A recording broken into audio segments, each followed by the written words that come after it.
Good is good ಮೋಟಿವೇಶನಲ್ಗೆ ನಿಮಗೆಲ್ಲ ಆತ್ಮೀಯ ಸ್ವಾಗತ ಸುಸ್ವಾಗತ. ನಾವು ಇವತ್ತಿನ ವಿಡಿಯೋದಲ್ಲಿ ಶ್ರೀಕೃಷ್ಣನ ಅಂತ್ಯ ಮಾಡಿದ್ದು ಯಾರು ಮತ್ತು ಎಲ್ಲಿ ಮಾಡಲಾಯಿತು ಎಂಬುದರ ಬಗ್ಗೆ ಈ ವಿಡಿಯೋದಲ್ಲಿ ತಿಳಿಸಿಕೊಡಲಿದ್ದೇನೆ. ಪಾಂಡವರು ಮಹಾಭಾರತ ಯುದ್ಧವನ್ನು ಗೆಲ್ಲುವುದಕ್ಕೆ ಶ್ರೀಕೃಷ್ಣನೇ ಮುಖ್ಯ ಕಾರಣ.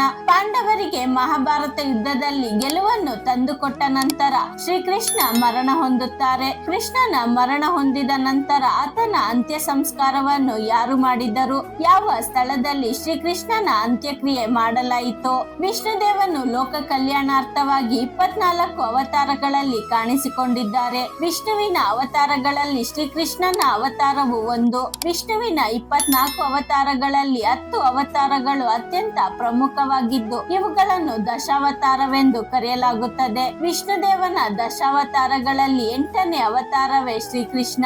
ವಿಷ್ಣುದೇವನು ದ್ವಾಪರ ಯುಗದಲ್ಲಿ ಕೃಷ್ಣನಾಗಿ ಭೂಮಿಯ ಮೇಲೆ ಜನಿಸುತ್ತಾರೆ. ವಿಷ್ಣುದೇವನು ಭೂಮಿಯ ಮೇಲೆ ಕೃಷ್ಣನ ರೂಪದಲ್ಲಿ ಸಾಮಾನ್ಯ ಮನುಷ್ಯನಾಗಿ ಜನಿಸುತ್ತಾನೆ. ಕೃಷ್ಣನಾಗಿ ಮಾನವ ರೂಪದಲ್ಲಿ ಭೂಮಿಗೆ ಬಂದ ವಿಷ್ಣುವಿಗೂ ಅಂತ್ಯ ಇತ್ತು. ಈ ಭೂಮಿಯ ಮೇಲೆ ಹುಟ್ಟಿದ ಪ್ರತಿಯೊಂದು ಜೀವಿಗೂ ಅಂತ್ಯ ಇದೆ. ಪ್ರಮುಖವಾಗಿ ನಾವು ತಿಳಿಯಬೇಕಾದ ವಿಷಯ,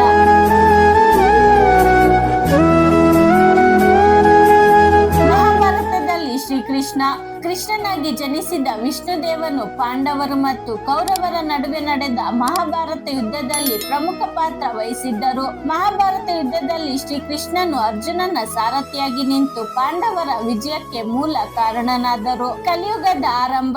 ಮಹಾಭಾರತ ಯುದ್ಧ ನಡೆದು 36 ವರ್ಷಗಳ ಬಳಿಕ ಶ್ರೀಕೃಷ್ಣನು ತನ್ನ ದೇಹವನ್ನು ತೊರೆದನು ಎಂದು ಗ್ರಂಥಗಳಲ್ಲಿ ಉಲ್ಲೇಖಿಸಲಾಗಿದೆ. ಕೃಷ್ಣನು ತನ್ನ ದೇಹವನ್ನು ಭೂಮಿಯಲ್ಲಿ ತೊರೆದ ನಂತರ ಭೂಲೋಕದಲ್ಲಿ ಕಲಿಯುಗ ಆರಂಭವಾಯಿತು ಎಂದು ಹೇಳಲಾಗಿದೆ. ದೇಹವನ್ನು ತೊರೆದ ಶ್ರೀಕೃಷ್ಣ ಮಹಾಭಾರತ ಯುದ್ಧದ ನಂತರ ಕೃಷ್ಣನು ಎಲ್ಲವನ್ನು ತೊರೆದು ಕಾಡಿನಲ್ಲಿ ವಾಸಿಸಲು ನಿರ್ಧರಿಸುತ್ತಾರೆ. ಆ ಸಮಯದಲ್ಲಿ ಕೃಷ್ಣ ಒಂದು ಮರದ ಕೆಳಗೆ ವಿಶ್ರಾಂತಿಯನ್ನು ಪಡೆದುಕೊಳ್ಳುತ್ತಿರುತ್ತಾರೆ. ಅದೇ ಸಂದರ್ಭದಲ್ಲಿ ಬೇಟೆಗಾರನು ಪ್ರಾಣಿಗಳನ್ನು ಬೇಟೆಯಾಡಲು ಬಂದಿರುತ್ತಾನೆ. ಕೃಷ್ಣನ ಕಾಲುಗಳನ್ನು ಕಂಡು ಜಿಂಕೆ ಎಂದು ತಿಳಿದು ಬೇಟೆಗಾರ ಶ್ರೀಕೃಷ್ಣನಿಗೆ ಬಾಣವನ್ನು ಹೊಡೆಯುತ್ತಾನೆ. ಕೃಷ್ಣನಿಗೆ ಬಾಣ ಬಿದ್ದಿರುವುದು ಕಂಡು ಬೇಟೆಗಾರನು ತನ್ನನ್ನು ಕ್ಷಮಿಸಿ ನನಗೆ ತಿಳಿಯದೆ ಬಾಣವನ್ನು ಹೂಡಿದ್ದೇನೆ ಎಂದು ಬೇಡಿಕೊಳ್ಳುತ್ತಾನೆ. ಆಗ ಕೃಷ್ಣನು, ಇದರಲ್ಲಿ ನಿನ್ನದೇನು ತಪ್ಪಿಲ್ಲ, ನಾನು ಭೂಮಿಯನ್ನು ತೊರೆಯುವ ಸಮಯ ಬಂದಿದೆ, ಹಾಗಾಗಿ ನಿನ್ನ ಬಾಣ ನನ್ನ ಕಾಲಿಗೆ ಬಂದು ತಗುಲಿತು ಎಂದು ಹೇಳುತ್ತಾನೆ.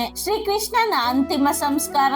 ಕೃಷ್ಣನು ಮರಣ ಹೊಂದಿರುವ ಸುದ್ದಿಯನ್ನು ತಿಳಿದ ತಕ್ಷಣ ಪಾಂಡವರು ಕೃಷ್ಣ ಮರಣ ಹೊಂದಿದ ಸ್ಥಳಕ್ಕೆ ಬರುತ್ತಾರೆ. ಪಾಂಡವರಲ್ಲಿ ಅರ್ಜುನ ಕೃಷ್ಣನಿಗೆ ಇಷ್ಟವಿದ್ದ ಕಾರಣ ಸ್ವತಃ ಅರ್ಜುನನೇ ಕೃಷ್ಣನ ಅಂತಿಮ ವಿಧಿವಿಧಾನಗಳನ್ನು ಪೂರ್ಣಗೊಳಿಸುತ್ತಾನೆ. ಶ್ರೀಕೃಷ್ಣನ ಅಂತ್ಯಕ್ರಿಯೆ ನಡೆದ ಸ್ಥಳ ಗುಜರಾತಿನ ಸೋಮನಾಥ ದೇವಾಲಯದ ಬಳಿ ಇರುವ ಹಿರಣ್ಯ, ಸರಸ್ವತಿ ಮತ್ತು ಕಪಿಲ ನದಿಗಳ ಸಂಗಮದಲ್ಲಿ ಕೃಷ್ಣನ ಅಂತ್ಯ ಸಂಸ್ಕಾರ ನಡೆಸಿದ್ದರು.